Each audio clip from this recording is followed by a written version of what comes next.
The Lord then said to Noah, "Go into the ark, you and your whole family, because I have found you righteous in this generation.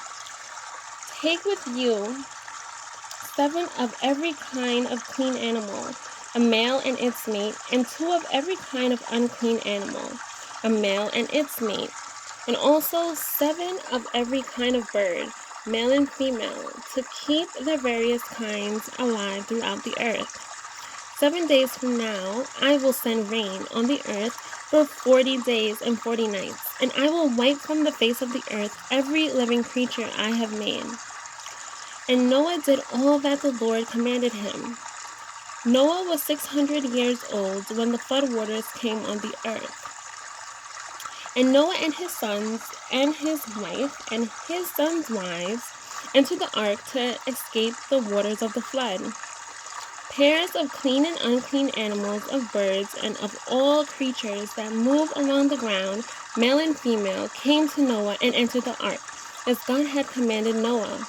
And after the 7 days, the flood waters came on the earth. In the 600th year of Noah's life, on the 17th day of the second month, on that day, all the springs of the great deep burst forth, and the floodgates of the heavens were opened, and rain fell on the earth 40 days and 40 nights.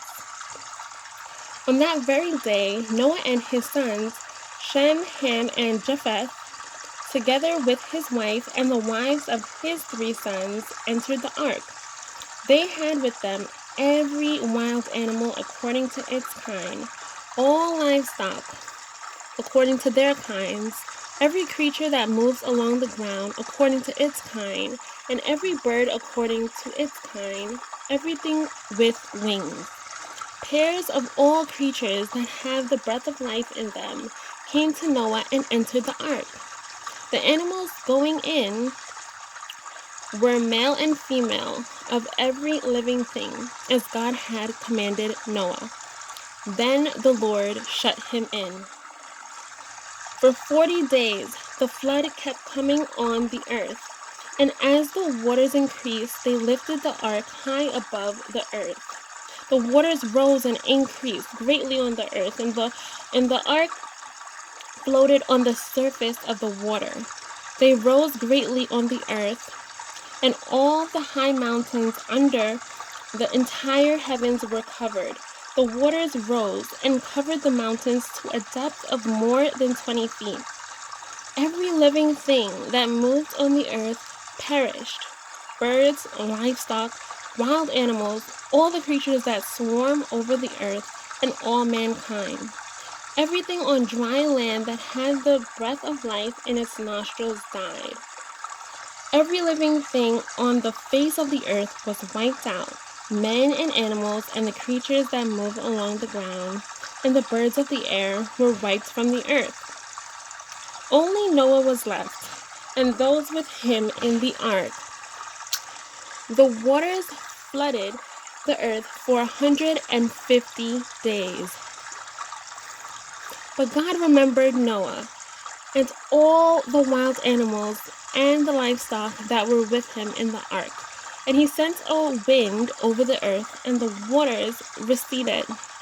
Now the springs of the deep and the floodgates of the heavens had been closed, and the rain had stopped falling from the sky.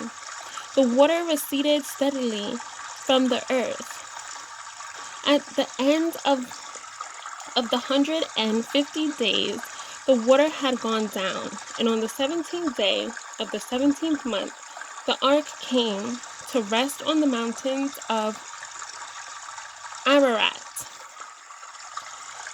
The waters continued to recede until the 10th month, and on the first day of the 10th month, the tops of the mountains became visible.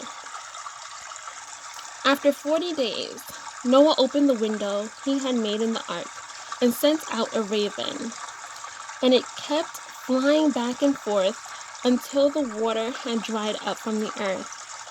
Then he sent out a dove to see if the water had receded from the surface of the ground. But the dove could find no place to set its feet, because there was water over the surface of the earth. So it returned to Noah in the ark. He reached out his hand and took the dove and brought it back to himself in the ark. He waited 7 more days and again sent out the dove from the ark. When the dove returned to him in the evening, there in its beak was a freshly plucked olive leaf. Then Noah knew that the water had receded from the earth.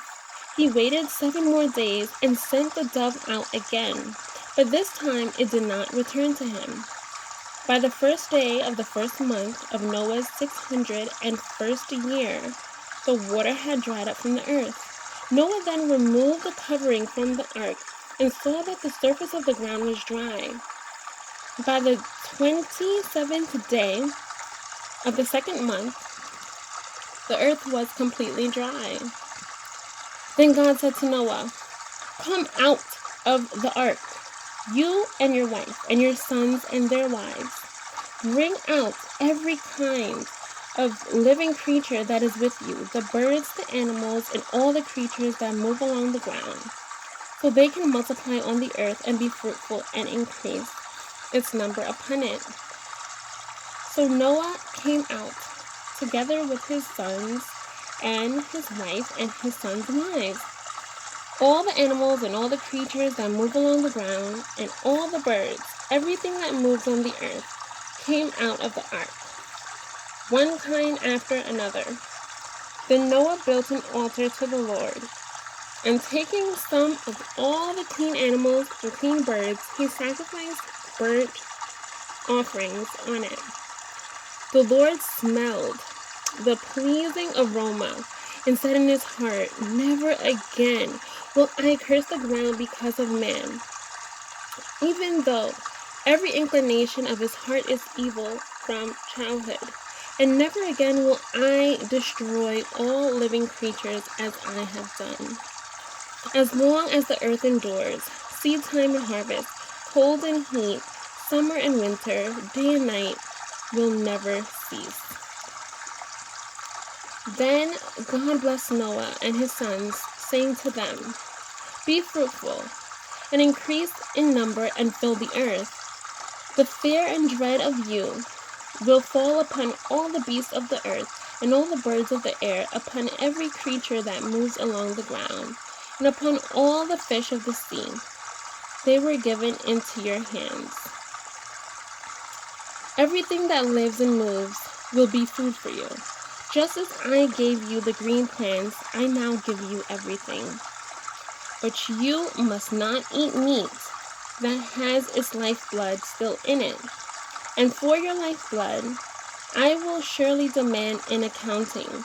I will demand an accounting from every animal and from each man too. I will demand an accounting for the life of his fellow man.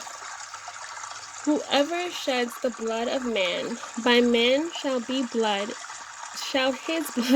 be shed. For in the image of God has God made man. As for you, be fruitful and increase in number. Multiply on the earth and increase upon it."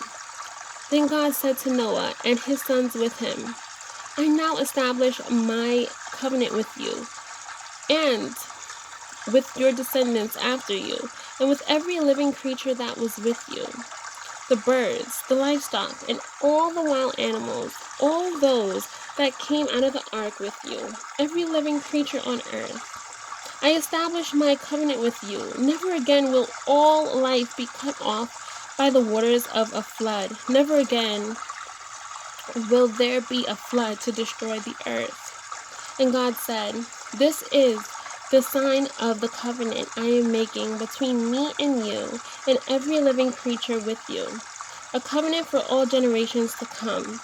I have set my rainbow in the clouds, and it will be the sign of the covenant between me and the earth. Whenever I bring clouds over the earth and the rainbow appears in the clouds, I will remember my covenant between me and you and all living creatures of every kind.